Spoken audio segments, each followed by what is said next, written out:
संकल्प का यज्ञ है रोमहर्षण, और आपको ये यज्ञ पूर्ण करना ही होगा। हम सबकी तपस्या से आपको ये वर मिला है, उसके बदले में कम से कम यज्ञ तो पूर्ण होना ही चाहिए। इतना भी पाप मत कीजिए कि अनंत के लिए नरक की अग्नि में जलना पड़े। कृष्ण से, इस द्वारका से मैं इतनी घृणा करता हूं कि नरक की अग्नि में जलने के लिए भी सज्ज हूं मैं।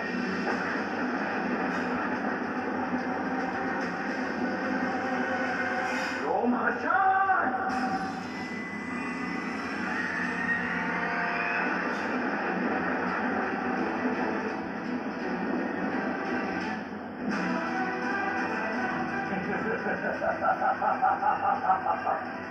इतना सारा बल इन बुझाओं में, और सब व्यर्थ है बलराम। शक्तिहीन हो तो बलराम।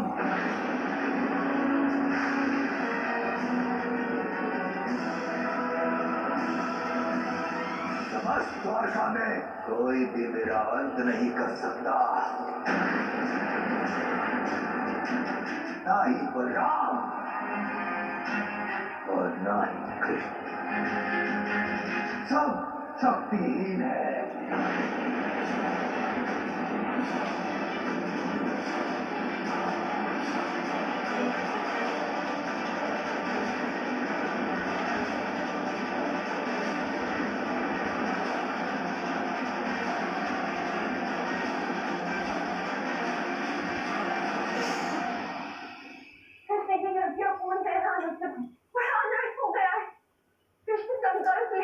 यज्ञ पूर्ण न होने का फल बहुत ही भयानक होगा।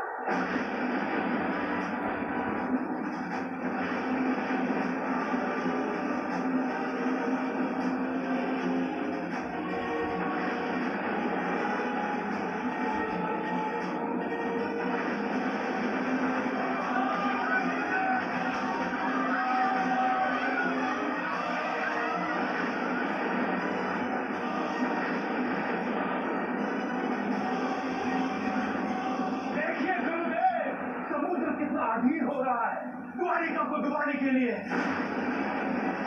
यह सब उस मुसल की शक्ति के कारण है चाल, अन्यथा समुद्र का साहस भी नहीं कि वो कृष्ण की द्वारिका को डुबोने की सोच भी सके।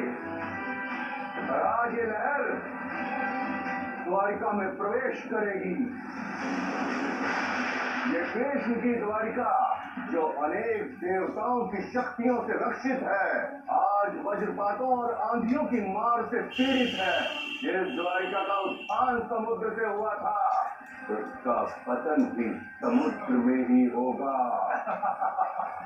और साथ ही पतन होगा कृष्ण के मान का, सम्मान का, उसके प्राण का। ये क्या हुआ था? ये मूसल की शक्ति का प्रभाव है। यज्ञ न पूर्ण होने के कारण इस प्रकार ये नकारात्मकता बढ़ी है। इस नकारात्मकता ने मूसल की शक्ति में वृद्धि लाई है। ये तो मैं क्या किया था? क्यों रोका मुझे उस रोमहर्षण का अंत करने से? मैं भले ही मृत्यु को प्राप्त हो जाता, किंतु कम से कम उस रोमहर्षण को द्वारका के पतन का कारण तो नहीं बनने देता। उसे मृत्यु दंड अवश्य देता मैं कहा। अब देखो, उसी रोमहर्षण ने संसार के सबसे सुखद नगरी का क्या परिणाम कर दिया। हमें इस संकट से लड़ना ही होगा था।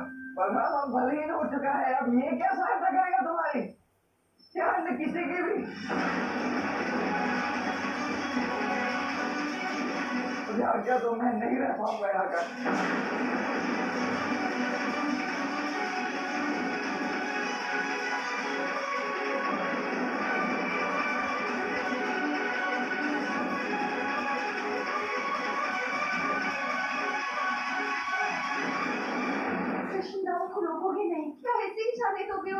दाऊ के प्रेम के कारण, उनके कर्म के कारण, उनके मन के कारण ये द्वारका बनी है।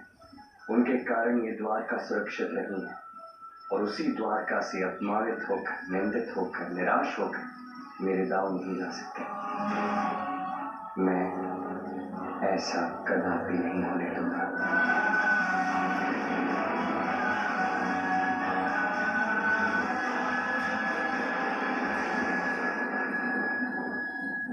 द्वारकावासियों, देखो, अब तुम्हारा द्वारकाधीश भी तुम्हें बचा नहीं सकता।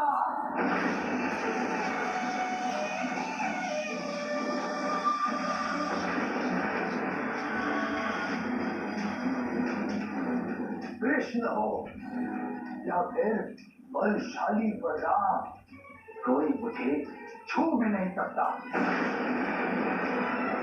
देखो कितना लाचार खड़ा है बलराम, कितना लाचार है कृष्ण।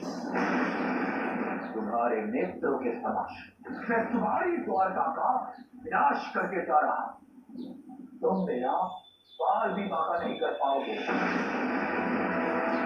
द्वारका की सारी प्रजा देख रही है कि जिस कृष्ण को वो इतना शक्तिशाली समझते हैं, कितना दुर्बल, कितना शक्तिहीन है।